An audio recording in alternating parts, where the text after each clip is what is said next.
భారతదేశంలో 4 పీఠాలు ఉన్నాయి అని అవి కూడా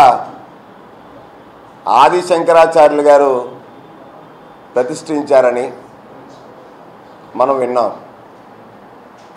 మరి అప్రకటిత పీఠాధిపతి స్వరూపానందేంద్ర, అలాగే పీఠం ఉత్తరాధికారి సాత్మానందేంద్రలో ఈ పీఠాన్ని ఎలా పెట్టారు,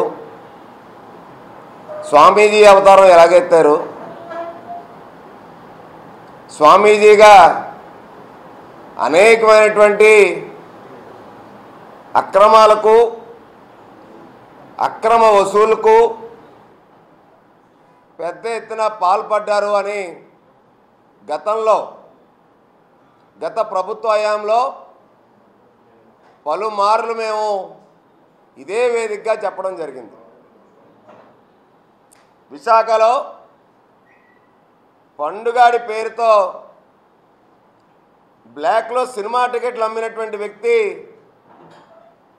శారదాపీఠం అధిపతి ఎలాగయ్యాడో చెప్పాలి. శారదాపీఠం అన్నది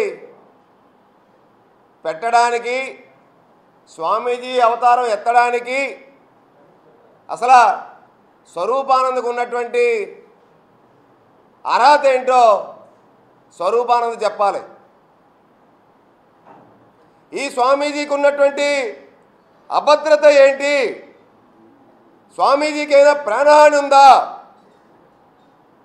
భారతదేశంలో ఏ స్వామీజీకి లేనటువంటి సెక్యూరిటీ స్వరూపానంద సరస్వతికి ఎందుకు ఇవ్వాల్సి వచ్చింది? ఈ స్వామి స్పెషల్ ఫ్లైట్లలో తిరగడానికి ఎవరు స్పాన్సర్ చేస్తూ ఉన్నారు? జగన్మోహన్ రెడ్డి ప్రభుత్వంలో స్వరూపానంద సరస్వతి ఎన్నిసార్లు స్పెషల్ ఫ్లైట్లో వెళ్ళారు? ఏ పనుల మీద వెళ్ళారు? ఎక్కడెక్కడికి వెళ్ళారు? ఆ స్పెషల్ ఫ్లైట్లు పురమాయించింది ఎవరు? బట్టబయలు కావాలి. ఒక స్వామీజీ కాదు, ముఖ్యమంత్రులందరూ కూడా సామాన్య ఎకానమీ ఫ్లైట్లో తిరుగుతూ ఉన్నారు. ఇప్పటికే పోలీసులకి సిబ్బంది కొరతుంది. ఈ స్వామీజీకి ఇంత పెద్ద ఎత్తున సెక్యూరిటీ ఇస్తే నెలకి 20 లక్షల నుంచి 25 లక్షల రూపాయలు ప్రజాధనాన్ని, ప్రభుత్వ ధనాన్ని ఇవాళ వెచ్చిస్తూ ఉన్నారు.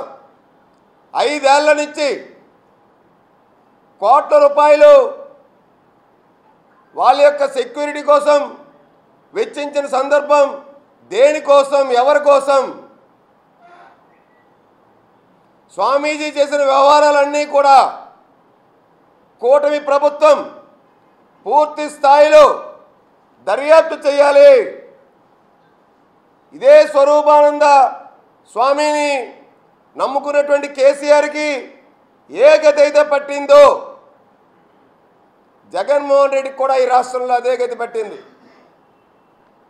ఎందుకంటే ఈయన నకిలీ స్వామి, సెటిల్మెంట్లు చేసే స్వామి, అన్యాయాలకి, భూలావాదేవీలకి, నిబంధనలకు, ఉల్లంఘనలకు క్యార్ ఆఫ్ అడ్రస్గా స్వయం ప్రకటిత పీఠాధిపతి స్వరూపానంద సరస్వతి అక్రమాలకు అడ్డే లేకుండా ఈ 5 ఏళ్ళు పోయింది. ఆఖరికి ఇప్పుడున్నటువంటి చినముచ్చిరివాడలో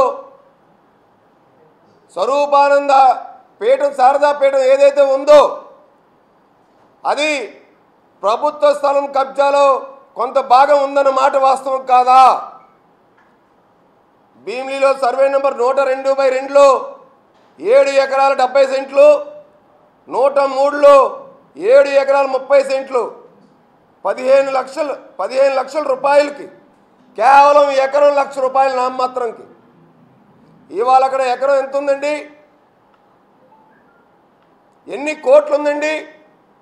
250 కోట్ల రూపాయలు చేసేటువంటి స్థలాన్ని కేవలం 15 లక్షల రూపాయలకే ఇవాళ జగన్మోహన్ రెడ్డి ప్రభుత్వం నుంచి కొట్టేశాడు ఈయన. 20/11/2023 అప్పటి ముఖ్యమంత్రి గారికి ఈ శాంక్షన్ చేసిన 15 ఎకరాల భూమిని రియల్ ఎస్టేట్ వ్యాపారం చేసుకోవడం కోసం ల్యాండ్ కన్వర్షన్ చేసేయమని అర్జీ పెట్టుకున్నారండి. అంటే ఈయన వేద పాఠశాల పేరుతో 250 కోట్ల రూపాయల భూమిని కొట్టేసి ఆ భూమి కొండ మీద ఉన్నటువంటి భూమికి సాక్షాత్తు Visakha metro regional development authority VMRDA 2 కోట్ల రూపాయలతో రోడ్డు వేసిందండి ప్రజాధనాన్ని.